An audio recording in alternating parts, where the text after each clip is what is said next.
മനോഹരമായ മനോഹരമായ ഘോഷയാത്ര തെക്കിന്റെ യഥവൻ എന്നറിയപ്പെടുന്ന പുത്തൻകുളത്തിന്റെ മാനസപുത്രൻ അനന്തപത്മനാഭൻ പുത്തൻകുളം അനന്തപത്മനാഭൻ തിളപ്പേറ്റ ക്ഷേത്രസന്നിധിയിലേക്ക് പ്രവേശിച്ച് തീരും. അതിന് തൊട്ട് പിന്നാലെയാണ് ഫ്രണ്ട്സ് പാറയിൽ കൂട്ടായ്മയുടെ ലക്ഷ്മി വിളക്കും ചമയ വിളക്കും കതിരകാളിയും തമ്പോലമേളവും ഭൂക്കാവടിയും പേപ്പർ ബ്ലാസ്റ്റും ഒക്കെ കടന്നു വരുന്നത്. അതിനോടൊപ്പം തന്നെ കുന്നത്തൂർ തേക്കാവിൽ നിന്നും അഞ്ചാം തവണയും ദേശവിളക്കമായി എത്തുകയാണ്. അടുത്തതായി ചാൻസ്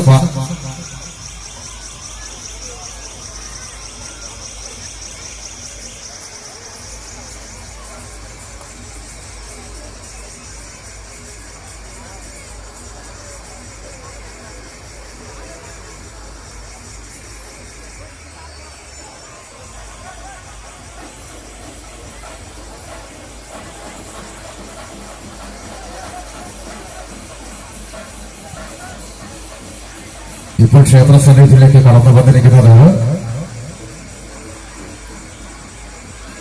ചംസ് പാറയിൽ ഒരുക്കിയിരിക്കുന്ന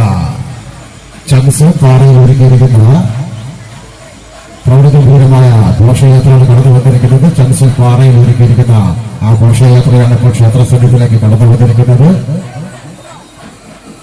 ഇതിന് തൊട്ടു പിന്നാലെ